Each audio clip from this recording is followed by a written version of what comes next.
گفتگو آج کی یہ ہے کہ یہ یونین کونسل نمبر 3 یہ ہمارے پیر دائی کے ساتھ جو مظہر آباد کا علاقہ ہے، میری سابقہ رہائش بھی وہاں پہ تھی، ہمارے پڑوسی تھے۔ تقریباً ایک دن پہلے کی بات ہے کہ رات کو 2 بجے ان کے گھر جو ہے وہ شدید ترین آگ لگی ہے، دھماکہ ہوا ہے، اور ایک ماں اور اس کے 2 بچے، 2.5 سال کا بچہ اور 1.5 سال کا بچہ، یہ 2 بچے اور ان کی ماں جو ہے وہ جل کے ایسے کوئلہ بن گئے ہیں وہاں پہ۔ مطلب ان کے گھر کا سامان اور عجیب سا معاملہ، مطلب ہے سوگوار پورا ہمارا وہاں علاقہ۔ ہم بھی یقیناً ایک تو دعا کرنی چاہیے کہ جو بھی مسلمان اس دنیا فانی سے رخصت ہو چکے ہیں، اللہ پاک سب کی مغفرت فرمائے، ایک تو یہ دعا ہونی چاہیے۔ دوسری جو توجہ دلانا چاہتا ہوں، یہ مسئلے ہوتے کیسے ہیں؟ کئی ایسی تعلیمات ہیں آپ صلی اللہ علیہ وسلم کی جن پہ ہم توجہ ہی نہیں دیتے اور بعد میں پھر نقصان اٹھانا پڑتا ہے۔ یہ سردی کے موسم میں عموماً ہیٹر لوگ چلاتے ہیں تو بند نہیں کرتے، چھوٹا چولہا اندر رکھ لیا کمرے میں، رات بند نہیں کیا، گیس چلی گئی، وہ بند ہوا، پائپ اتر گیا، وہ گیس اکٹھی ہو گئی۔ اگر بجلی کا سوئچ آن کیا، اس نے اسپارکنگ کی تو پورا کمرہ جو ہے وہ آگ سے بھڑک جاتا ہے، یا تیلی ماچس جلائی تو وہ پورا کمرہ اس طرح معاملہ خراب ہو جاتا ہے اور پھر بہت بڑے نقصان ہو جاتے ہیں۔ آپ صلی اللہ علیہ وسلم نے تعلیم دی ہے کہ رات کو جب سونے لگو تو گھر کے چراغ کو بند کر کے سویا کرو، یہ نبی علیہ الصلوۃ والسلام کا حکم ہے۔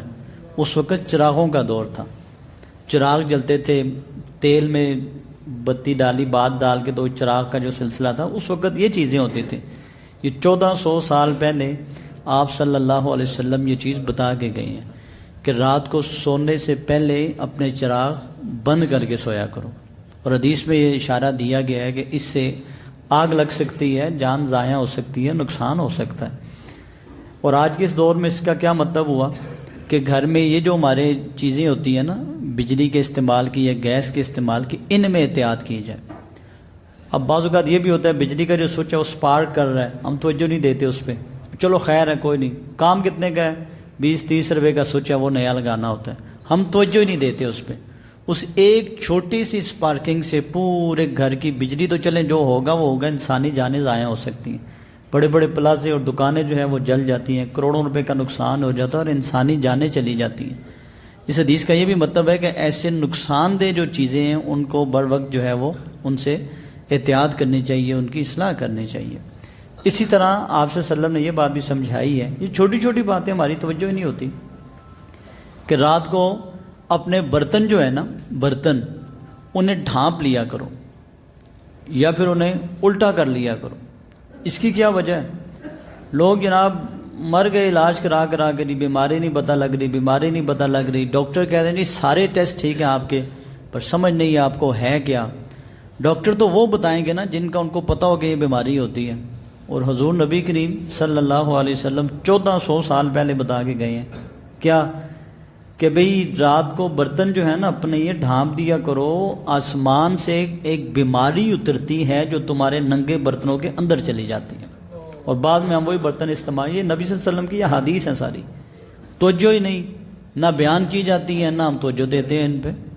تو اس لیے یہ اب وہ جو رات کو آسمان سے جو بیماری اتری ہے وہ اسی کے برتن میں گئی نا جس نے نبی صلی اللہ علیہ وسلم کے اس کہے کو نہیں مانا، حکم عدولی کر لی، توجہ نہ کی۔ ہمارے یہاں ہنڈیاں بھی اس طرح پڑی رہتی ہے، کھانے پینے کے جو خالی برتن ہیں وہ بھی اس طرح پڑے رہتے ہیں، اسی طرح صبح اٹھے اور استعمال شروع کر دیا۔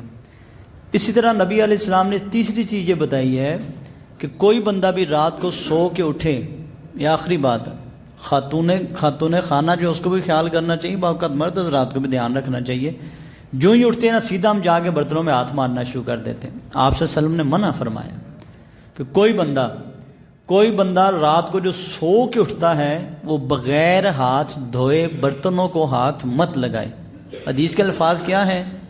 اسے نہیں پتا این باتت یدہ، کہ اس کے رات نے اس رات میں اس کے ہاتھ نے رات کہاں گزاری ہے۔ کیا مطلب؟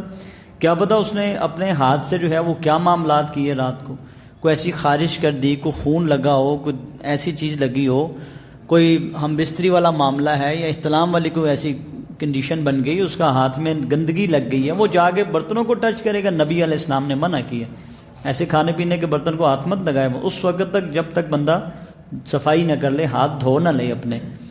تو یہ چھوٹی چھوٹی چھوٹی چیزیں ہیں اور ان میں بہت سارے فوائد ہیں، اور اگر ہم ان پہ توجہ نہیں کرتے تو پھر نقصان بھی ہوتے ہیں. یہ نبی علیہ السلام توجہ دلا کے گئے ہیں. مجھے اور آپ کو بہت زیادہ توجہ کی ضرورت ہے. اللہ تعالیٰ عمل کی توفیق عطا فرمائے.